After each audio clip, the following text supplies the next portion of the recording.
Hi aspirants, இன்னைக்கு நாம பார்க்க போற ஒரு முக்கியமான டாபிக் என்னதுன்னா குப்தர்கள்.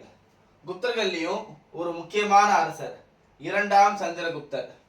இந்த இரண்டாம் சந்திரகுப்தருக்கு இன்னொரு பேரும் இருக்கு. அது என்னதுன்னா விக்ரமன்னு சொல்லுவாங்க, விக்ரமாதித்யர்னு சொல்லுவாங்க. இரண்டாம் சந்திரகுப்தருக்கு விக்ரமன்னு ஒரு பேரும் இருக்கு, விக்ரமாதித்யர்னு ஒரு பேரும் இருக்கு. இந்த இரண்டாம் சந்திரகுப்தருக்கு ஒரு யூனிக்னஸ் என்னதுன்னா இவருடைய அவைய நவரத்தினங்கள் அலங்கரிச்சிருந்தாங்க. அதாவது இவருடைய அவையில 9 முக்கியமான மேதைகள் இருந்தாங்க. அந்த மேதைகள் யார் யாருன்னா, ஃபர்ஸ்ட் காளிதாசர். இவர் யாருன்னா ஒரு சமஸ்கிருத புலவர். ஃபர்ஸ்ட் யாரு?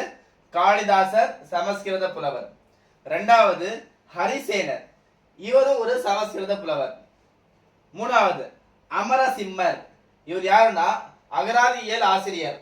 அமரசிம்மர் யாருன்னா அகராதியியல் ஆசிரியர். நாலாவது தன்வந்திரி, இவர் ஒரு மருத்துவர், ஒரு டாக்டர். அஞ்சாவது காகபானகர்.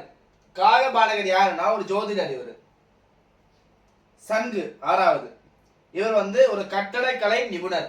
ஆறாவது சங்கு, இவருடைய தொழில் என்னதுன்னா கட்டடக்கலை நிபுணர். இவர் ஏழாவது வராகமிகிரர், இவர் யாருன்னா வானியல் அறிஞர். வராகமிகிரர் யார் என்றால் வானியல் அறிஞர். வராச்சி, இலக்கண ஆசிரியர். விட்டல் பட்டர், மாய வித்தைக்காரர். விட்டல் பட்டர்னா யாருன்னா மாய வித்தைக்காரர். அதே மாதிரி இந்த இரண்டாம் சந்திரகுப்தருக்கு இன்னும் சில முக்கியமான பெயர்கள் இருக்கு.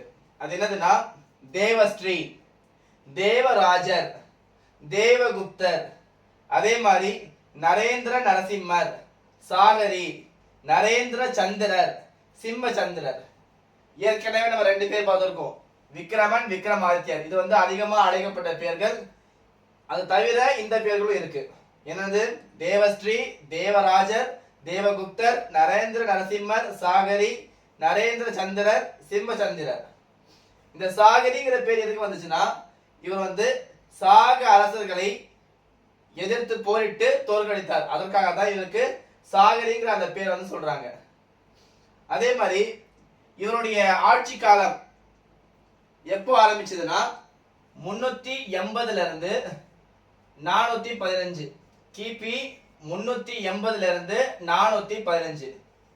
இவர் ஆட்சியில அமர்றதுக்கு முன்னாடியே இவருடைய சகோதரர் ஒருத்தர், அவர் பேர் ராமகுப்தர், அவருடன் இவருக்கு ஒரு வாரிசு போர் இருந்துச்சு. யார் ராஜாவா மாறணும்னு சொல்லிட்டு இந்த இரண்டாம் சந்திரகுப்தரும் இந்த ராமகுப்தரும் சண்டை போட்டாங்க. கடைசியா அதுல ஜெயிச்சது இரண்டாம் சந்திரகுப்தர். 380 இருந்து அரசரா உட்கார்றாரு. 380 இருந்து 415 கிபி வரைக்கும் ஆட்சி செய்யறாரு. சரி, இவருக்கு ஏதாச்சும் முக்கியமான இன்னும் விஷயங்கள் இருக்கான்னு நம்ம பார்த்தோம்னா, மெஹருலி இரும்புத்தூண் கல்வெட்டு, இது யார் அமைச்சதுன்னா இரண்டாம் சந்திரகுப்தர் தான். மெஹரோலி இரும்புத்தூண் கல்வெட்டு யார் அமைத்தவர் கேட்டாங்கன்னா இரண்டாம் சந்திரகுப்தர். அதுக்கப்புறம் ஒரு சீன முக்கியமான பயணி ஒருத்தர் இருக்காரு, அவர் பேர் பாஹியான். அந்த பாஹியான் நம்முடைய இந்தியா சுற்றி பார்க்கிறாரு. யாருடைய ஆட்சி காலத்துல பாஹியான் இந்தியாவுக்கு வருகை தராருன்னா நம்மளுடைய இரண்டாம் சந்திரகுப்தர் அவர்களுடைய ஆட்சி காலத்தில் தான். அதுக்கப்புறம் இவருக்கு இருக்கக்கூடிய இன்னொரு முக்கியமான ஒரு யூனிக்னஸ் என்னதுன்னா, குப்த அரசர்களில் முதலில் வெள்ளி நாணயத்தை அச்சடித்தவர் யாருன்னா நம்மளுடைய இரண்டாம் சந்திரகுப்தர். வெள்ளி நாணயத்தை பதிப்பித்தவர் யாருன்னா நம்மளுடைய இரண்டாம் சந்திரகுப்தர். சோ இதுதான் இரண்டாம் சந்திரகுப்தரை பத்தி இருக்கக்கூடிய முக்கியமான விஷயங்கள். டிஎன்பிஎஸ்சி ஆஸ்பிரண்ட்ஸ் இந்த விஷயங்களை கொஞ்சம் கவனமா நோட் பண்ணி படிச்சுக்கோங்க.